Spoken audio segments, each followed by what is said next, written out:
Welcome to my final market commentary of 2021. Well, another year has nearly passed in the post-COVID-19 world. We always guessed that locking down economies and pumping quantitative easing into markets would create its own side effects. The past quarter, from the start of September, has really shown how these side effects are now manifesting themselves. The word on nearly every client's lips in our experience at the moment has been inflation. We're all feeling the effects of it, whether in our weekly food shop, trying to change the car, buying some building materials, or even attempting the impossibility of moving house.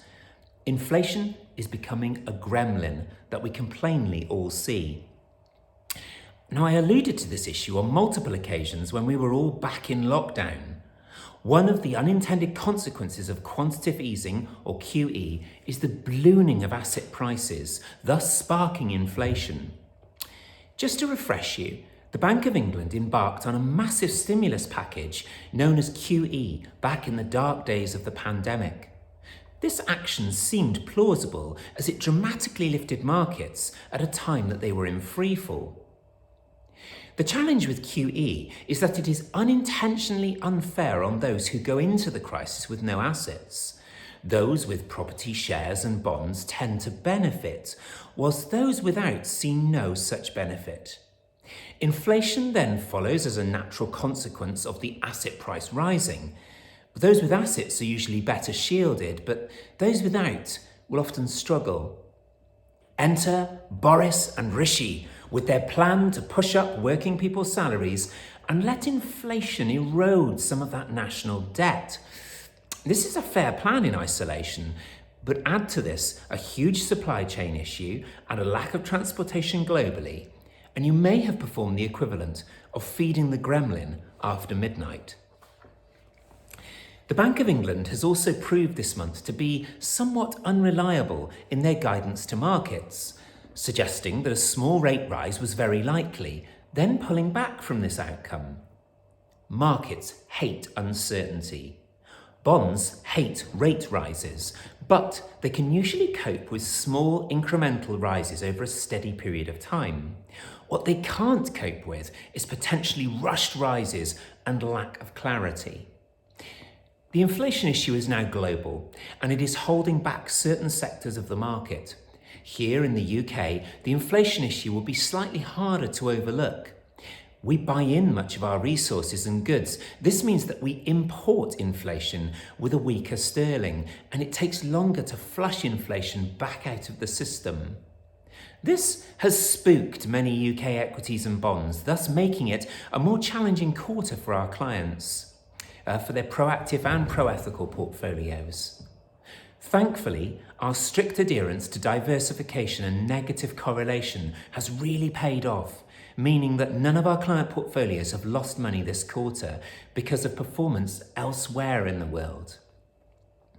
The UK FTSE 100 index appears to be doing very well over this past year.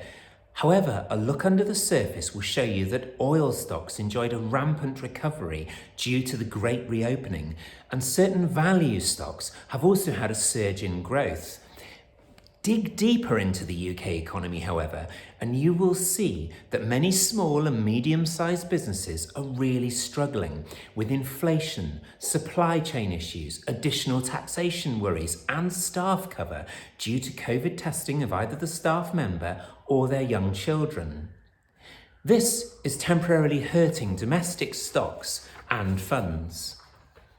In the past days, we've also learned of a new variant of COVID, which seems to have frightened markets. The details will come out in the coming weeks as scientists and governments decide how serious this one is. You would be forgiven for feeling pretty depressed. However, there are actually many reasons to be very optimistic. Firstly, all 8 of our model portfolios have enjoyed a very good year to date. They're comfortably in profit, and it's been a walk in the park for them to hugely outperform the FTSE 100 over a 2-year period. Secondly, investment markets have shown their tenacious appetite for growth, even with the post-COVID shadow held over them. Thirdly, the sudden shock to oil prices in the past days will do wonders for combating inflation. The price of oil has crunched down in response to the COVID variant, as markets anticipate potential restrictions on travel. Oil is a huge driver of inflation, so cheaper oil could actually help our current predicament. There are some very interesting articles out there right now which argue for a glut of supply as we come into the spring of 2022. Many companies, such as car manufacturers, have double and even triple ordered components and chips for their new cars. This is because they have vast amounts of semi-built cars on their assembly lines, now awaiting the vital chips to complete them, and they urgently want enough stock of these parts to prevent a similar issue occurring in 2022.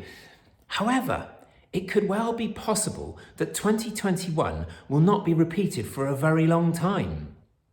The blocking of the Suez Canal by the Ever Given ship in March, coupled with the side effects of QE, added to by the great reopening of a globally locked down economy, seems unlikely to repeat itself anytime soon, please. To this end, we may find inflation falling back swiftly come the second half of 2022, once supply chains are full. And you might even get a bargain out there once again. In the meantime, this presents fund managers with a brilliant opportunity to buy on the dip and add greater value to the funds that we recommend within our client portfolios. Now, it's been quite a tiring year at Thomas & Thomas as we laboured hard to ensure that all of our clients were beautifully looked after and happy whilst we were quite low on staff power. We were so excited to welcome Holly to the team in October. Holly is already a qualified financial planner and she has a brilliant young brain. In addition, it was a huge relief to welcome Katie back from her maternity leave. Katie is so vital to our team. Her knowledge of our clients and their priorities is uncanny and extremely valuable. Caris has also chipped in during the holidays, helping out with bed and ISAs, valuations, cleaning the office, and even reconciling our own numbers. However, Lisa and I would really like to make a special mention about Bethan, who has been in the thick of it all year, working considerable extra hours and throwing her shoulder to the wheel at a time when I might have really struggled. Bethan's organisational skills are incredible and are only matched by her commitment and enthusiasm, so thank you, Beth. I know that the past few days of gloomy news will have concerned many of our clients. I just want to reassure you that our model portfolios have held up remarkably well. We're determined to help you keep your financial plans, and I'm with you all the way. If, and it's a big if, we do find ourselves all locked back down again, I promise I shall get my weekly communications straight into action once more. You will never be alone. I do hope that you really enjoy your final quarterly review of 2021. We would all like to wish you a peaceful and happy Christmas and New Year. I think markets are going to go a bit wild in the coming weeks, but rest assured that we are on top of everything. We've got this, and we're here for you, 100%. My very best wishes.